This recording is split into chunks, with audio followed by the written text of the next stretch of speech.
Alright, so I'm going to go ahead and go through a little bit today with how to sort of do a base design for the requirements for your ship. I'm not going to do anything too fancy or anything like that. We're just going to kind of do base stuff. So these are going to be like minimum requirements to get your ship off the ground, or if you want weapons, how to put those on and assign them. So let's go ahead and get on to it.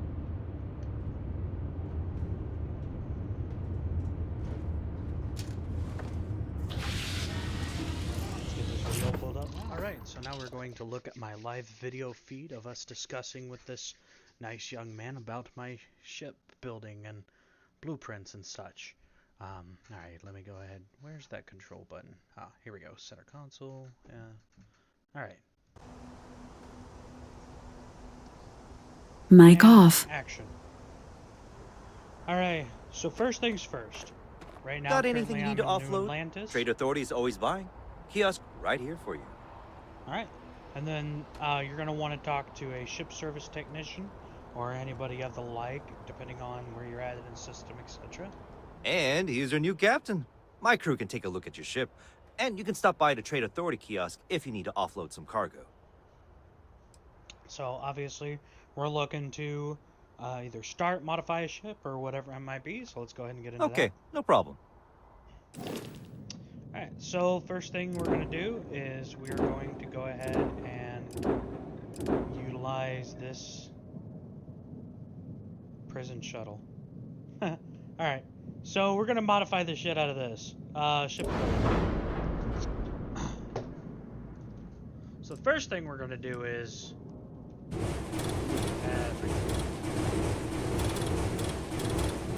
this is the only way you can start ground zero with a ship, is to have a ship and then just get rid of it.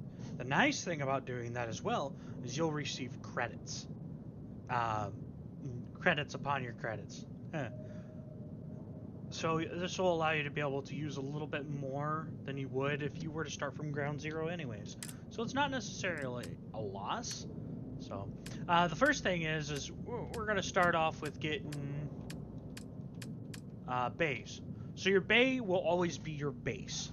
Alright, it doesn't matter where it is.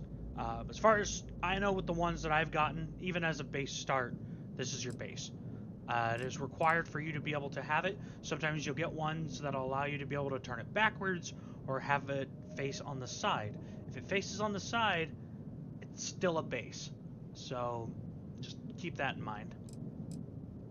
So we are going to go ahead and let's use this one. So now we've got our bay. Now the next thing you're going to need is you're going to need one of the habs. I call them halls, but because they typically create like hallways and stuff, but they're habs. So we're going to go ahead and we're going to do the longest one. Okay. So now that we've got our hab, now we can go with a cockpit.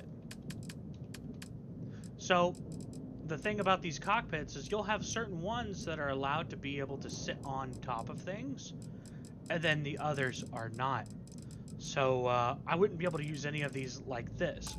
I'd have to pull this forward, go right about there, and then I'd be able to add one of these.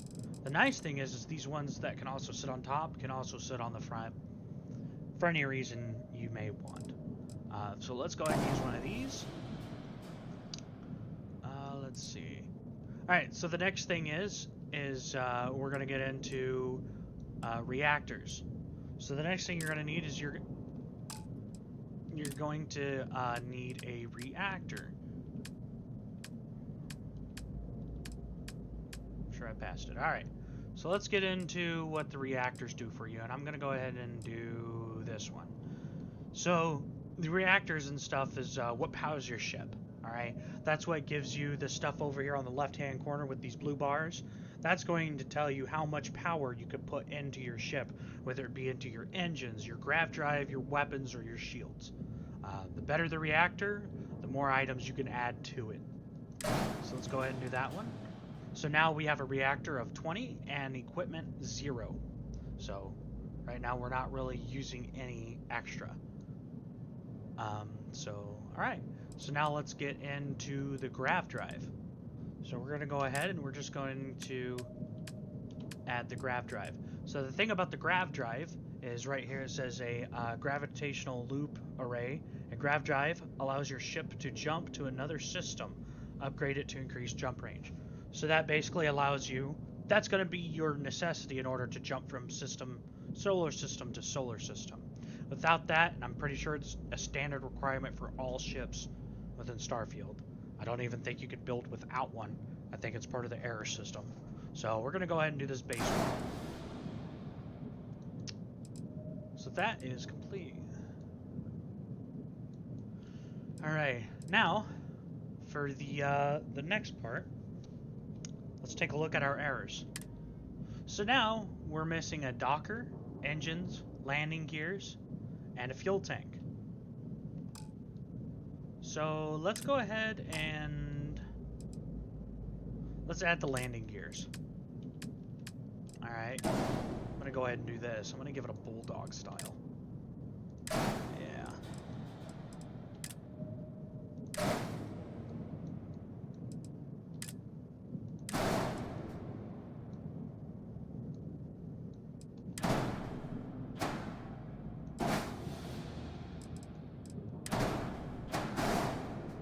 There we go. Looks kind of mean. Woof woof, motherfucker. Alright, let's go ahead and let's get into more of the other stuff. So now we've got the landing gears. So now we're looking at, it is saying that we're missing a docker. Alright, so dockers are very finicky. You can either use these, which makes it a part of the ship in the sense of you can add it in places like either the side, if it has room, or top, wherever. Sometimes you can even do something such as, well, I guess not in this case. But typically you would be able to add it as part of it. But maybe that's the wrong one for it. But you could add other hulls and such to it. Or habs. But we're going to go ahead and do this one, because this is my favorite type of docker anyways. So this is the slim docker. So basically with the dockers, what makes them so finicky is either you have one on the side of the ship, in front of the ship, on top of the ship. Either way, these are required to be on the outer area of the ship. It has to be on a more perimeter part of the Starship. Otherwise it won't work, because within the animations and etc., this is where you're going to be, well, docking to either other ships or star stations per se. So that will always have to be on the outside. With one like this, you would be allowed to still add something here on the top and it'll still pass. The only thing is you have to make sure that if you add another one, then it'll come up with an error on it. Docker modules need to be on an outside edge of the ship. Yep. So we're going to get rid of those. Alright, so for flavor, I'm going to add that there. And add that here. Alright. So now we've got that out of the way. Let's see what other error messages we got. Alright, engines. So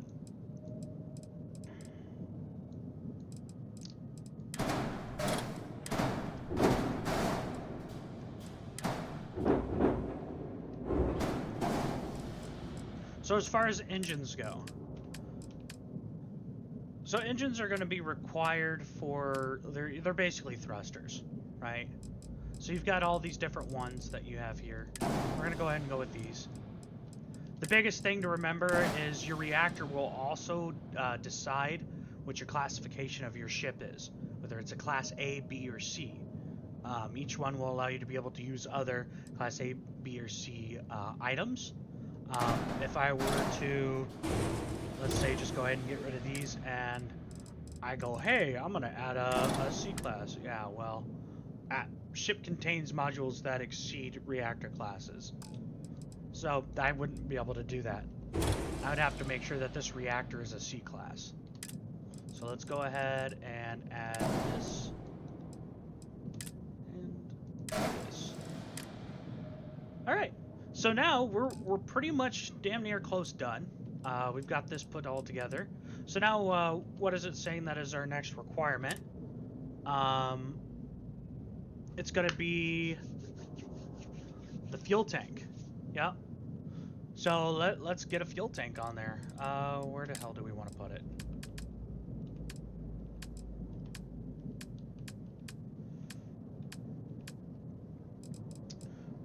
Let's see, which kind of do we want to use?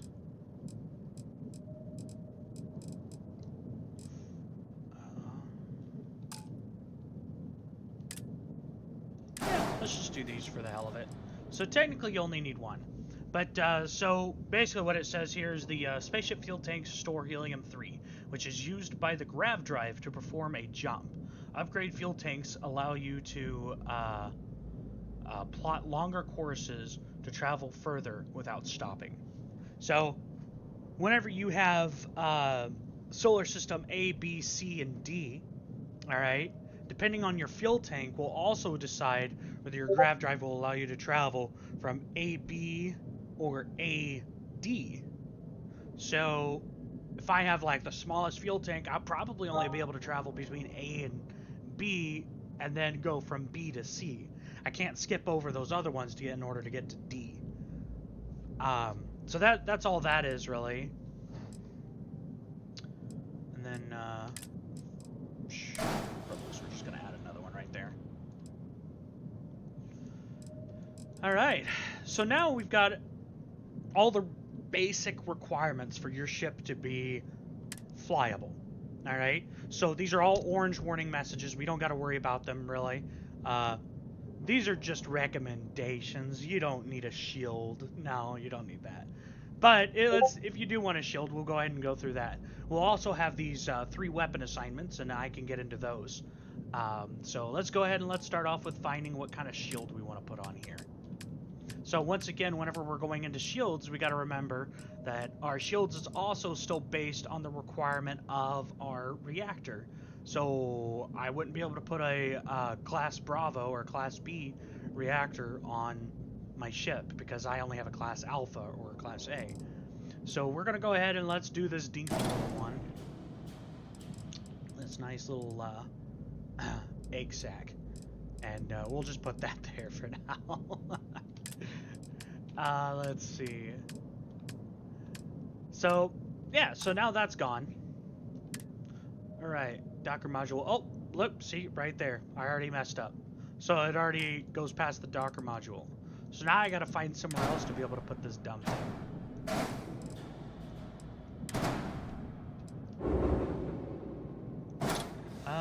Let's go ahead and get rid of that. Might be able to put one somewhere else. There we go. We'll be able to put one there. That works. And just reveals. Oh, you can only have one. My bad. Alright. So now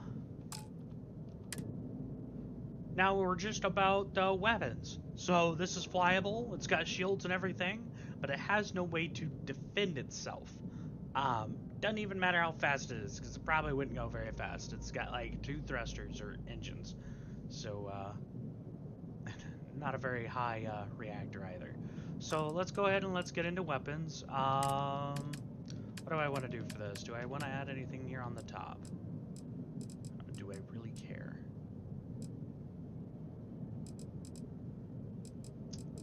Sure. Let's go ahead and let's add something like this. So we're gonna go ahead and we'll just go through weapons. Mic on. Now I'm going to stop the video right there. We're gonna fast forward through this because I make the same mistake here. I go through and I add all these just to find out that I did it again. So there we go. So we're just gonna delete all Mic that. off.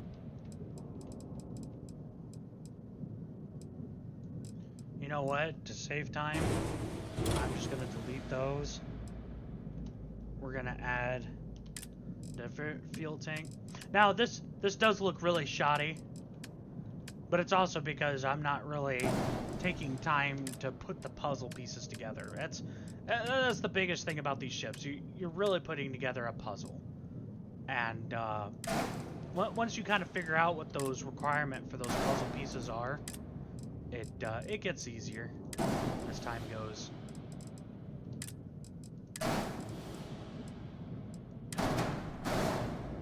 Alright, there we go. It looks stupid as shit, but alright, we'll go with it.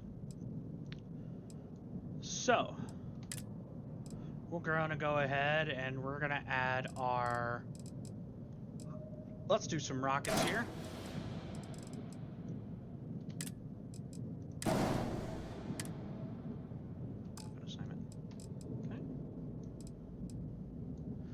And then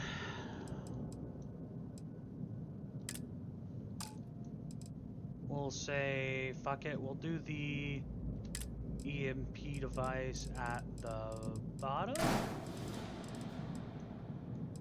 And then we'll go ahead and add, let's just do dragon lasers. Cheap, simple.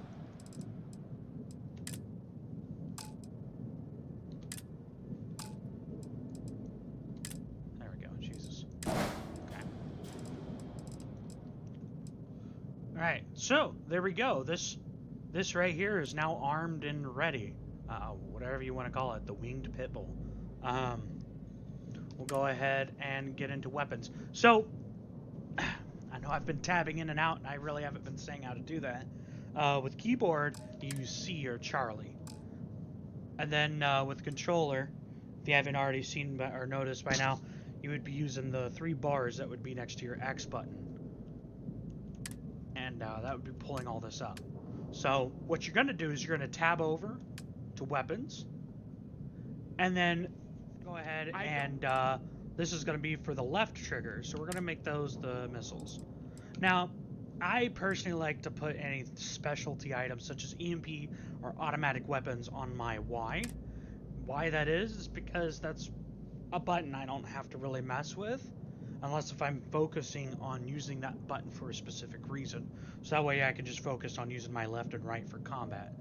Unless if you've got something like special rockets that you want to throw on there, I try to use the Y for more specialty items, either big dick damage weapons, or yeah, like I said. Let's see. So yeah, so this ship is pretty much ready to go. There is no more messages. All systems normal. So I'd be able to go ahead and purchase this and start flying it around. The only difference is I don't have any storage containers, cargo. So if you want to be able to do stuff now, see, now that I did that, I'll reduce mass. So I'd have to play around with it a little bit more. But if you want to be able to carry stuff on your ship, make sure you have a cargo container. That might be one of the first things, even though it's not required. I'd still add that anyway so you can carry stuff around with you. But yeah, so that's pretty much the end of the video. Alright. And yeah, there you go. That is your minimum requirements. Best of luck.